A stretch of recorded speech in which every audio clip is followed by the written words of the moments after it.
Bonjour, bonjour, mes frères, mes sœurs. Je suis très content de vous retrouver afin de continuer ce que nous avons commencé, ce merveilleux combat qui va forcément aboutir à la délivrance matérielle du peuple noir, à la fin de toute forme de souffrance établie sur le peuple noir. C'est une réalité. Mes frères, mes sœurs, nous sommes arrivés dans des temps, les temps établis comme les temps de l'intelligence, les temps de la lumière, le temps de l'eau, le temps de la connaissance, mes frères, mes sœurs. Il va falloir utiliser l'intelligence pour pouvoir, je dirais, apporter des solutions à tout ce qui nous a été établi comme problème. Oui, mes frères, mes sœurs. Et c'est pour cela que je me permets de vous apporter certaines explications, afin que vous ne soyez plus dans la torpeur, afin que vous ne soyez plus inquiets, afin que vous ne soyez plus soucieux, mais que vous recevez les informations nécessaires pour que vous puissiez avancer. Parce que naturellement, on dit l'ignorance tue. Et tout ce qui n'est pas établi dans la vérité ne peut pas nous aider, mes frères, mes sœurs. Oui, mon peuple périt par faute de connaissance. Voilà pourquoi je me permets de vous apporter, mes frères, mes sœurs, mon analyse, afin qu'ensemble, on puisse trouver des solutions vraiment pour faire avancer le combat. Aujourd'hui, il s'agit du président Gbagbo Laurent. Vous comprenez? Gbagbo Laurent a démissionné du FPI. Mais pourquoi il démissionne du FPI? C'est la grande question. Vous savez, depuis que ce monsieur est revenu d'exil, de prison, pardonnez, ce monsieur pose des actes qu'on ne comprend pas. Ce monsieur dit des choses qu'on ne comprend pas. Mais pourquoi? Parce que lui-même, mes frères, mes sœurs, il est rentré dans une autre dimension. La dimension que nous vivons actuellement, la dimension de l'esprit. La dimension de l'esprit, la dimension de ceux qui sont intelligents. Voilà pourquoi tous ces actes sont des énigmes et toutes ces paroles sont des paraboles, afin que ceux qui ont de l'intelligence comprennent. Vous voyez, il y a beaucoup de fanatiques dans la dimension de tous ceux qui suivent Gbagbo aujourd'hui. Il y a beaucoup de fanatiques. Vous comprenez? Et donc, pour annoncer des nouvelles à ces fanatiques-là, il faut être très très prudent. Est-ce que vous comprenez? Il faut être très prudent parce qu'il y a des gens qui l'ont soutenu espérant qu'ils reviennent faire la politique afin qu'ils puissent aussi, eux aussi, s'en sortir. Vous comprenez? Il y a des gens qui sont là, eux, dans la vie, là, Gbagbo, sans politique, c'est pas possible. Vous comprenez? Et ces gens de personnes-là sont généralement nombreux. Et donc, quand tu veux annoncer une nouvelle qui va leur faire mal, il faut y prendre vraiment prudemment. Vous comprenez? Voilà pourquoi il faut préparer les esprits. Il faut préparer les esprits. Et Gbagbo donc en train de préparer l'esprit de ces fanatiques-là à cette véritable nouvelle qui est de ce que je ne suis plus un politicien. Vous comprenez ça? Bien sûr que ça va faire mal. Mais pour d'autres personnes, ils seront très contents parce que Gbagbo ne se retire pas de la scène. Vous comprenez? Seulement qu'il va changer d'âme. Est-ce que vous comprenez? Et je vous dis, il sera plus actif qu'avant. Il sera plus respecté qu'avant. Il sera plus honoré qu'avant. C'est la vérité. Parce que maintenant, la sagesse est, je dirais, sa boussole. Vous comprenez ça? Gbagbo n'est plus l'homme d'avant. Vous comprenez? Parce qu'avoir fait 10 ans dans une cellule, tu as quand même pris le temps de réfléchir. Tu as quand même pris le temps d'analyser beaucoup de choses. Ne pensez pas que c'est quelqu'un qui est là, qui ne sait pas où il va. Vous comprenez ça? Aujourd'hui où je vous parle, je peux dire que le président Gbagbo est conduit par un esprit de sagesse, est conduit par Dieu. Est-ce que vous comprenez? Et ce n'est pas tout le monde qui peut comprendre ça, que Gbagbo peut être conduit par Dieu. Vous voyez ça? Donc ça, il faut préparer les choses petit à petit. Sinon, Gbagbo a créé le FPI. Et nous savons que Gbagbo a des armes, il a des arguments, il est encore solide, il a tout pour pouvoir récupérer ce FPI-là. Mais pourquoi il démissionne? Pourquoi il démissionne? C'est un message que Gbagbo nous donne à l'ensemble des Africains. Pour dire quoi, mes frères, mes sœurs? Nous avons épousé la politique. Et regardez ce que la politique nous a fait. Regardez la politique, ce que la politique nous a fait. Mes frères, mes sœurs, oui, la politique provient de l'Occident, mais de vous à moi, de façon logique. Est-ce que tu peux utiliser l'arme que ton ennemi, ton adversaire, il a conçue pour te faire du mal? Est-ce que tu peux utiliser ça pour aller contre lui? Parce que en concevant cette arme-là, il t'a étudié, il a étudié tes forces, il a étudié tes faiblesses. Donc cette arme est destinée pour te détruire. Et toi, tu prends ça pour aller contre lui. Parce que tes forces et tes faiblesses ne sont pas ses forces et ses faiblesses. Donc l'âme qu'il a conçue pour te détruire là, ça ne peut pas le détruire. C'est la logique, mes frères, mes sœurs. Aujourd'hui là, la vision de Gbagbo n'a jamais été d'être président de la République. Ce que les gens ne savent pas. Vous comprenez? Mais comme il avait besoin de se faire accompagner, vous comprenez? Il s'est entouré des gens, il est rentré dans la politique, il a été président de la République. Mais son objectif, c'est de libérer l'Afrique, de libérer le peuple noir du joug de l'Occident, de l'esclavage. Voilà sa vision. Voilà sa vision, mes frères, mes sœurs. Vous voyez, quand il vous parle de contourner, sauter la pierre, il ne s'agit pas de dire on va... Il ne s'agit pas de comment on appelle M. Afinguessan, non. Il dit, on n'a qu'à contourner, on n'a qu'à les dribbler pour pouvoir atteindre notre objectif qui est de libérer, comment on appelle ça, les Africains du joug colonial. Voilà la dimension. Comment contourner? On n'a qu'à séparer. Ce n'est pas forcément dans la politique parce que tous ceux qui se sont élevés dans la politique n'ont rien apporté comme solution au peuple noir. Rien. Soit ils ont été tués, soit ils ont été achetés, ou soit ils ont été déportés. Mais Gbagbo est la seule personne qui est revenue. Pourquoi?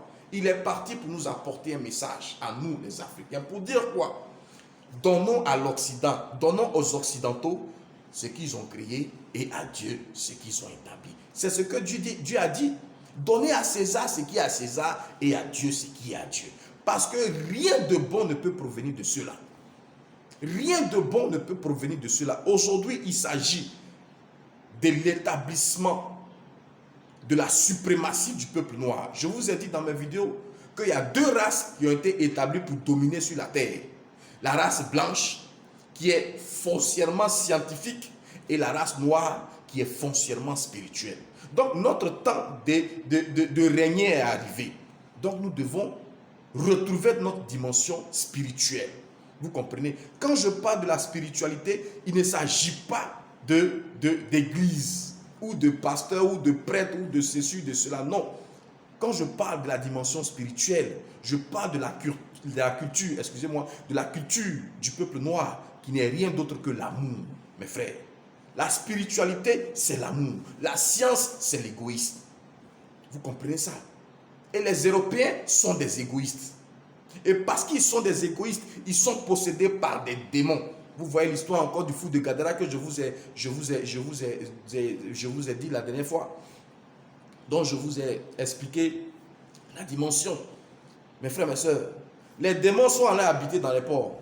Et les ports sont allés se jeter dans la mer. Vous comprenez? Or, Europe veut dire celui qui provient de la mer. Donc il est sorti de la mer avec ces démons-là. Vous comprenez ça?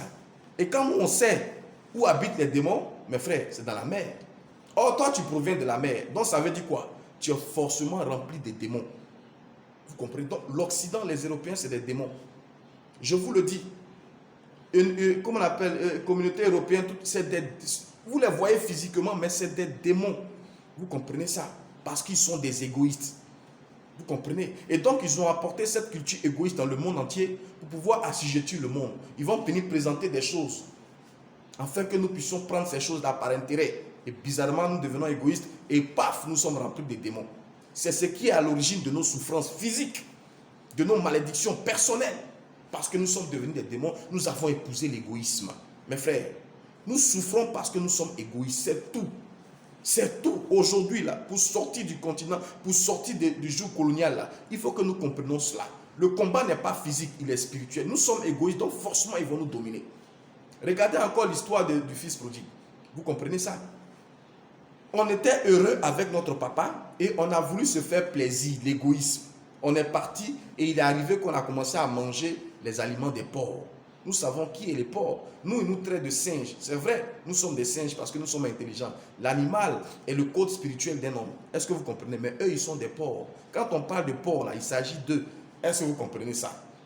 Il s'agit d'eux. Et nous sommes allés parce qu'on veut faire notre plaisir, on veut établir notre volonté. Nous sommes allés jusqu'à être esclaves de ceux-là, à manger leur nourriture.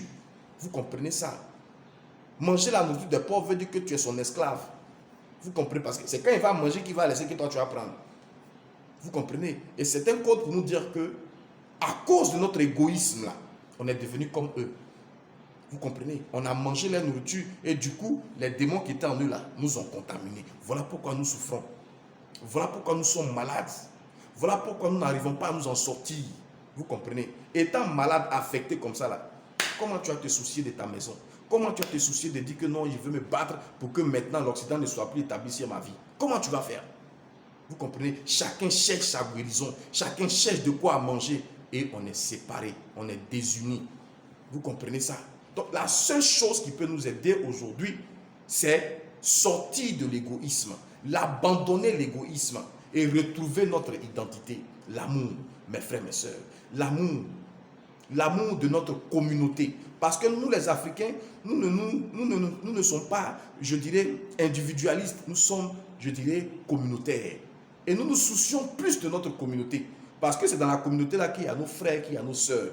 Donc si on doit aimer nos frères et nos sœurs, on doit se soucier de notre communauté. Et aujourd'hui, le peuple noir, nous devons nous soucier de notre communauté. Nous devons nous soucier aujourd'hui de notre communauté. Tous ceux qui vont donc se soucier de leur communauté, en ce temps, mes frères, mes sœurs, vous n'allez plus souffrir. Vous n'allez plus mourir. Vous n'allez plus avoir faim. Vous n'allez plus être malade. Vous n'allez plus être seul. C'est la vérité. Voilà pourquoi le président Gbagbo, on ne peut pas le tuer.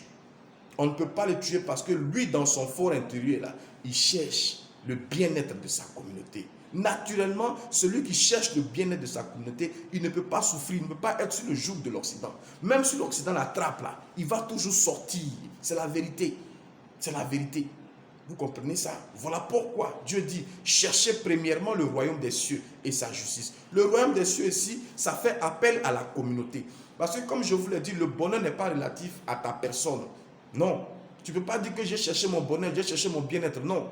Si ta communauté se porte mal, si ta communauté se porte mal, quel que soit tes milliards, tu vas subir les conséquences de la mauvaise santé de ta communauté. Est-ce que vous comprenez ça? Donc, il est très intéressant. Au lieu que chacun cherche son intérêt là, il faut que nous nous mettons ensemble pour chercher l'intérêt de la communauté. Tu vois? Voilà comment aujourd'hui on pourra s'en sortir. Et c'est ce message-là que je vous adresse aujourd'hui, pour que vous puissiez comprendre que il est grand temps. Il est grand temps que tu ne souffres plus. Frères, sœurs, noirs, et tous ceux qui sont dans la dimension du peuple noir. Parce que comme je le dis, il ne s'agit pas de mettre en conflit les blancs et les noirs, non. Parce que bien évidemment, il y a des blancs qui ont le cœur des noirs et des noirs qui ont le cœur des blancs. Vous comprenez ça? Et ces deux mondes-là doivent être divisés. Et nous sommes arrivés dans ce temps où Dieu dit, je vais séparer le vrai de l'ivraie. Ceux qui sont égoïstes, ils vont rester chez eux. Et ceux qui sont bons vont rester ici. Vous comprenez? Chacun sera dans son chacun. Est-ce que vous comprenez ça? Et donc, c'est dans ce temps-là que nous sommes rentrés. Donc, nous devons donner à César ce qui est à César et à Dieu ce qui est à Dieu. Mes frères, tout ce que nous vivons actuellement concourt à de très bonnes nouvelles, à de très bonnes choses, à l'établissement, je dirais, de Canaan, à l'établissement de la terre où va couler le lait et le miel, où le bonheur sera sur l'ensemble de tous ceux qui vont vivre ici. Et c'est à cela que nous sommes dans ce temps-là que nous sommes arrivés. Voilà pourquoi je vous invite, mes frères, mes sœurs, à ne plus vraiment penser à votre intérêt. À ne plus penser à votre intérêt. Pensez maintenant à l'intérêt de la communauté du peuple noir. Parce que c'est celui qui va bénir Israël qui sera béni. Mes frères, mes sœurs, que ceux qui ont des oreilles entendent et ceux qui ont des yeux voient. Tout ce qui se passe dans le monde aujourd'hui, c'est la fin de l'Occident et le commencement de Canaan. Donc toi, je t'invite à te ranger dans le camp de Canaan, afin que tu sois heureux, afin que tu sois béni. Mes frères, mes sœurs, voilà ce qui se passe avec la dimension de cette vidéo et j'espère que vous avez pris bonne note et qu'on se reverra très prochainement, très prochainement, mes frères, mes sœurs, afin de continuer ce merveilleux combat. Soyez bénis, je vous aime et à très bientôt.